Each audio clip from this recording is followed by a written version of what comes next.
Hey guys, welcome back to my channel. I have been here in Panama and I'm bringing to you a month's worth of expenses in this video.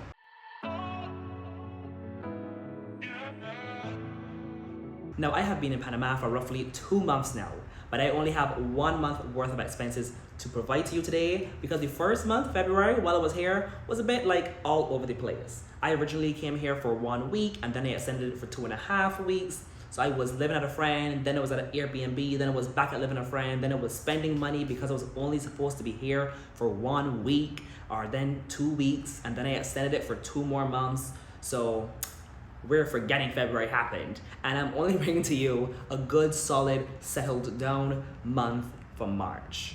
Currently, I am in the same condo I have been living in for the past month. It is April, this is my last month here. I'll be leaving at the end of this month.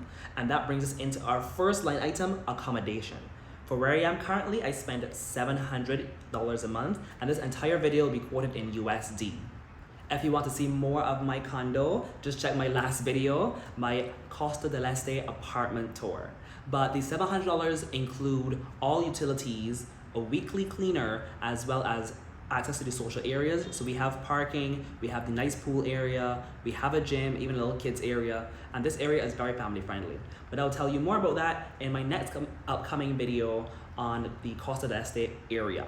Our next item is transportation, which comes up to $174.20 on a total of 32 Uber trips. There's also DD down here, but I haven't found any DDs. I used it like 2 or 3 times. I didn't find any transportation, so I just stuck to Uber. But do note, that doesn't include all of my outings, as I did find a Panamanian friend, and he has a vehicle, so he's been driving me around most of the places anyways.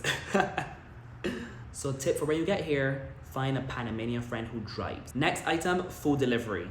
I spent a total of $82 on 7 Uber Eats deliveries. And that sounds like a little, now I think back to it, but I realized I ate out a lot, and what would play into my restaurants, my line item, and you see it later on, is that my friend purchased a lot of the food when we were out. So that was not included, but you know, that's my friend. So next tip, get you a friend who pays for your meals.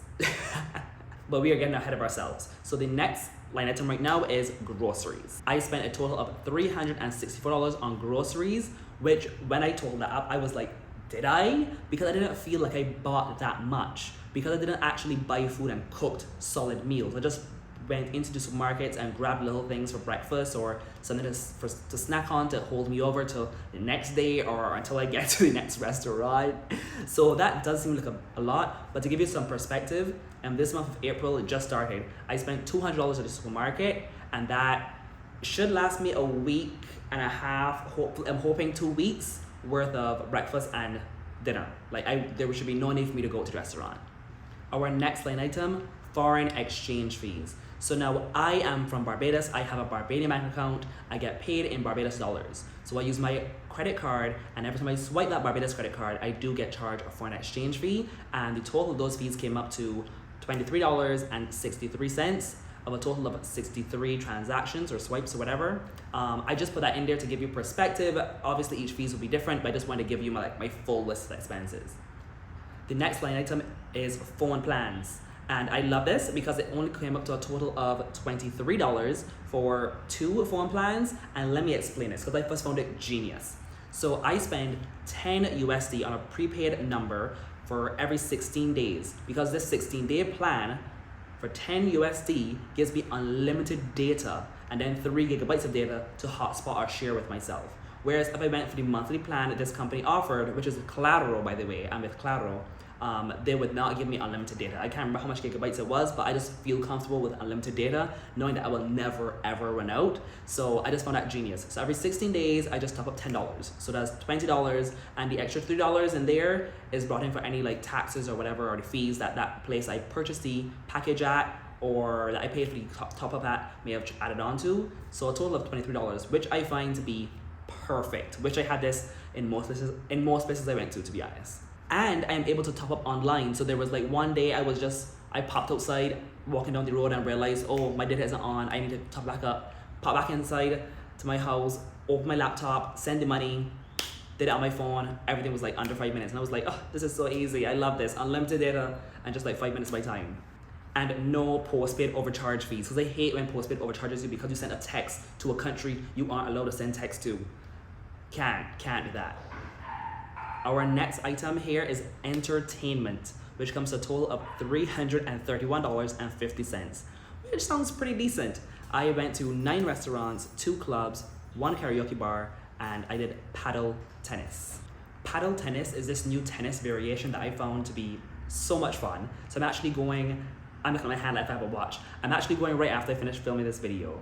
But let me know if this amount seems excessive for where I've been and like eating out and stuff like that. Tell me if this amount seems excessive to you in the comment section down below. Because I'm looking at it and I'm just like, it seems reasonable. The next line item is other, which includes like clothes, barber, pharmacy, and a flight change I had to make, of course. And that total came up to $314. That is a bit pricey, but I mean, again, it includes clothes, and I did a bit of shopping, just a bit of shopping. So yes, and that brings us to a total of $2,012.33, which is a bit more than I bargained to spend, but we're here for life experiences. We are here for life experiences. I hope you found this helpful, and thank you for watching. If you did enjoy it, don't forget to give me a thumbs up and tap that subscribe button so you'll be notified every single time I post.